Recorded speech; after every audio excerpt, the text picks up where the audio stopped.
it's not just the pressure of that final. Of course, they lost the previous final, 2006, with added to that sending off for Zinedine Zidane, the low point possibly for French football. So I think a lot of fans are actually now starting to believe once again. What's interesting though is they're comparing this squad to the squad of '98. I hope you can see this. Perhaps they're saying, well, Mbappe clearly is a young Thierry Henry. All right, guys. Well, I'm here once again, waiting for that World Cup to come live. So a lot of interesting things happening with our teams right now. We're getting ready to watch the big game. We come here every 4 years to watch this moment right here, and I think it's gonna be a very good one. I just want to go ahead and lower this volume down a little bit, and just kind of go through the lineups for today. As far as France and Croatia goes, seems like they're going with a 4-2-3-1 formation with Lloris on the back. Then you have Hernandez, then you have Umtiti, then you have Iran, then you have Pavard. These guys will be the defense that they've gone with for the beginning of time. So very important for defenders that they have to be able to worry about, and they have to get going before they start doing anything else. So as I'm watching France warm up right now, it seems like they're really into it. They're just probably nervous, and I have to say, this is one of the youngest teams in this World Cup, with 19-year-old magic wonder here, Kylian Mbappe, and I think he's gonna have a great game today. I expect that to happen, and I think Paul Pogba, which I'm watching right now, and his warm-ups, I think he will have a good game as well. I think everyone in France is gonna be excited when that first goal comes in. I can't rule out Croatia. I just cannot. But here's my lineup, or the lineup that we're gonna see, or more or less kind of see. I'm gonna lower this down a little bit. So Samuel Umtiti, I just want to talk to him a little bit. I talked a little bit about him. Samuel Umtiti is one of the best defenders out there in the game. He will have his hands full with Croatia's attack, because they like to really come to the center a lot, meet, right in the center of that box, whether it's a cross or whether it's whatever it is that they're gonna do. He's gonna have his hands full with Mario Mandzukic, which I'll get here in a bit. But I think Samuel Umtiti, keep an eye on his guy, the Barcelona man. Okay, there's two Barcelona men. I think three Barcelona players in this World Cup match. Two of them are from France. One of them is from Croatia. And there's a reason why Barcelona picks players from these nations, because they're that good. They're that good. And Kylian Mbappe, he was who was going to be going to Barcelona. So just very interesting how it didn't happen at the end.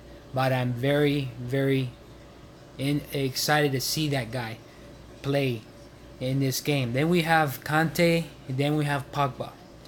The two guys who have been creators and distributors for this team, along with others, of course.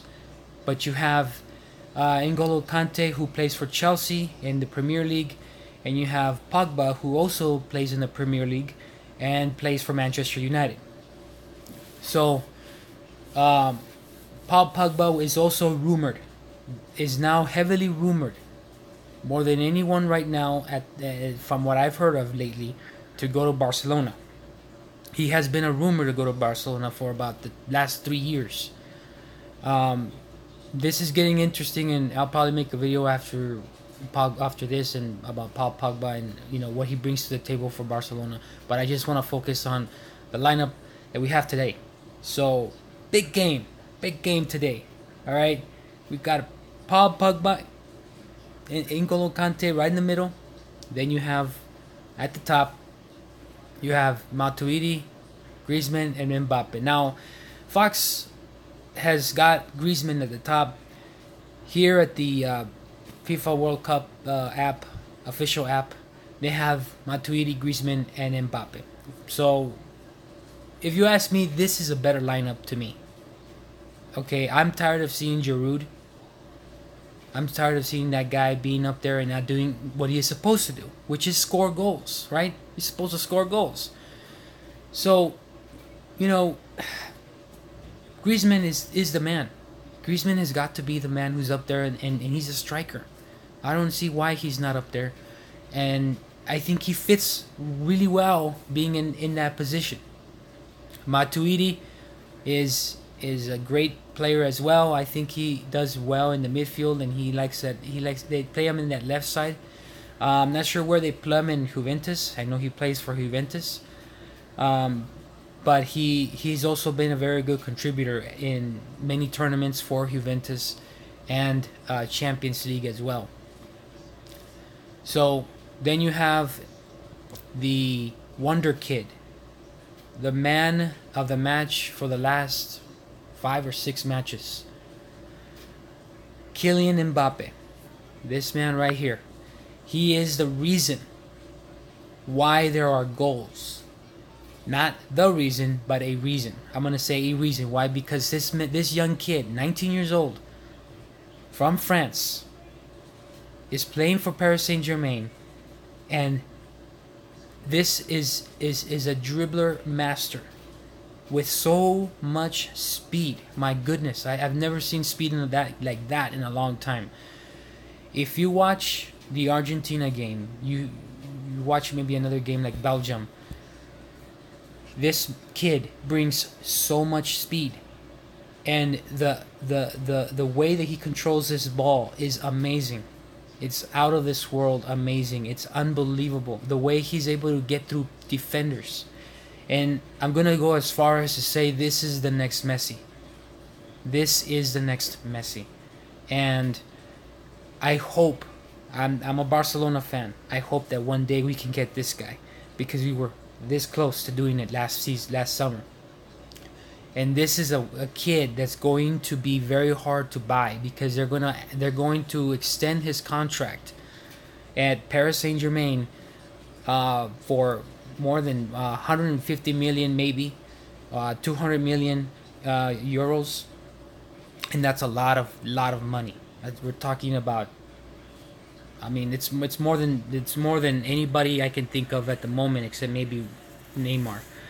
But this kid has so much potential, I can't believe sometimes the way this kid is able to bring that much fire, so much passion, so much technicality in his game.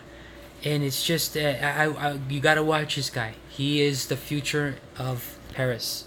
So, backing out into our lineup here, they have a same formation, same lineup, same substitutions.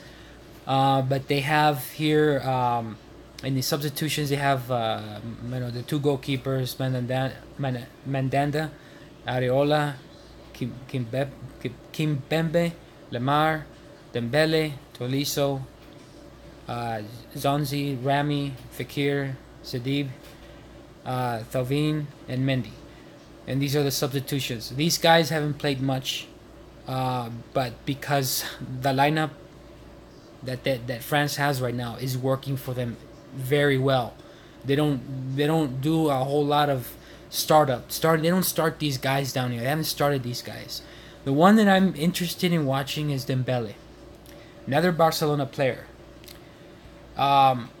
If he does come in, if anybody's gonna come in, it could be him. For a forward, for maybe Griezmann or maybe Matuidi, but he likes to play they play him on the right. He's better playing at the right side of the field. But he is a kid that is also in the works, and I think he has a bright future ahead of him as well.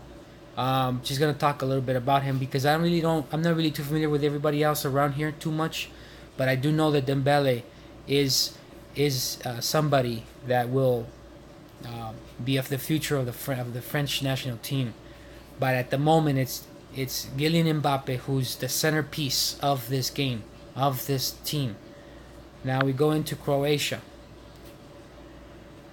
We have Subasic, which has been playing tough. Let me tell you something about Croatia. Croatia is so tough. It's an amazing team, but it's like, I mean, the way they just win things is just amazing. I can't even believe like the hits and the physicalness that they go through just to win a game. Subasic is one of those guys that has taken a beating. He's had hamstrings throughout the game. Issues. Will he have hamstring issues today? Maybe he will. Maybe he won't. We will have to see. We will have to see how he performs. But this is a very good goalkeeper. Up at the top, we have Strinic, we have Vida, we have Larvin, we have Zarjigo. This is who they've been. They're gonna go with. They've been switching, players around. I think they're gonna go with whatever they had last time, and I believe this is kind of like what it was or what it will be. Then you have Brozovic, then you have Rakitic, the Barcelona man, another Barcelona man. Very good in-form player. I think he might be playing a little bit too behind in this formation. I think he likes to play where Modric is up there in the top, but I think this is fine. If it's working for them, fine. Okay, let's fine. Do what you gotta do. But he's more of an attacking player than a defensive player. But he does make runs. He's all over the field. Then you have Perisic, Modric, and Rebic. And I'm gonna talk about Modric. Modric is such a great player for Real Madrid. I envy Real Madrid for this man right here. This man makes things happen in Real Madrid. Why Ronaldo gets passes and scores, he finishes them, is because of this man, and of course of others. But this man plays behind Cristiano Ronaldo in Real Madrid. Very, very, very good player. I can't say enough about this guy. Then you have Mandzukic, the man that I call a physical specimen. And what I mean by that is that he takes a beating. I mean, I should just say it the way it is. He takes a beating.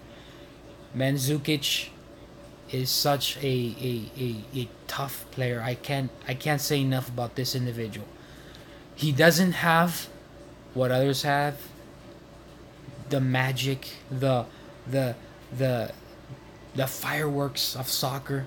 Doesn't have all these other kinds of illustrious techniques that Messi has or Ronaldo has. But what he has is something that a lot of guys don't have as strikers. Endurance. Resilience. This guy is a tough guy. Tough guy. When I see this guy play for Juventus, because he plays for Juventus, and I don't know how it's going to be when he plays with Ronaldo, or if he's going to stay in Juventus. I don't know. I don't know the rumors there. I just don't know. I just know that when Ronaldo comes, he's going to want to play in that position, because that's the best. That's the position he plays. He's not going to play behind him. He's not going to play anywhere on the sides. He's going to play in that striking position. But Mandzukic, my goodness. Every time I see a game with Mandzukic playing, Mandzukic gets a beating. He always comes out with blood. His nose is busted. His forehead is busted. He's on the ground. He's holding his legs. He's holding his lower body somewhere because he gets hurt so badly. Because he's physical. He's very physical. And he's 32 years old. But Mario Mandzukic is one of my favorite players, favorite strikers, because he is so physically tough. He has given Juventus the opportunity to go to Champions League, and he has been the centerpiece at times for that club team. So, I'm very excited as to what's going to happen with this game. I think it's going to get physical. I think it's going to get tough. I think it's going to get very interesting as far as the magicians, the maestros of dribbling, of passing. There's a lot of talent that's going to be playing on this field in Moscow. But I think that the ones who are going to come to the top are the ones who are going to show us that they have what it takes to be able to win this game and win the World Cup trophy. But I'm watching images of some highlights with, was it 1998 FIFA World Cup France, when they won their title back in that year. They were also amazing. They were great when Zidane was in that group and he won the title. And you can, if you're watching it right now with me, you're watching what I'm watching. But very, very interesting day today. This is the last day of the World Cup. It comes to an end. I'm sad to hear it. I'm wish we could have it every year, but it doesn't happen every year. It happens every 4 years, and it's so hard. This is what players come here for. This is what this is about. You come and you play for every club team. They play for every tournament. They play for their league, whatever the league may be. But this is the moment. This is the moment that they come here to play for. This is what they play. This is what their hard work comes down to. Playing this game for the very final time in the World Cup, the last match, the final. This is what it all ends up. This is what it all accumulates to. All the hard work that they did in their club teams, all the hard work that they did when they were children, back in when they were growing up and learning how to play this game and learning how to get to understand how to play the game. This is what it ends up, guys. The final of the World Cup. This is what everybody plays for. This is what everybody is excited for. This is what everybody is focused on. Excited, and all kinds of emotions are all brought into the game when this happens. So we got about 20 minutes. 20 minutes until the game starts. And finally the final arrives. And I would have watched this when I was getting up at 6 in the morning. I would have watched this if I was late at night. Why? Because it only happens every 4 years. Happens every 4 years. And every 4 years there's always excitement. There's always drama. There's always this level of feeling that you only reach, you only have with the World Cup. And that's the excitement that we all have in that feeling of happiness and joy that we all have when we watch this last game. So we'll see how it happens. But that is my lineup right here, and I hope that we all can get to see what the superstars have all in store for us today. So I will be back for a live video, and during the break, I might have something short, but for now I'll just leave it at that. And well, I thank you for watching, and hopefully you have a great World Cup day, and I will see you later.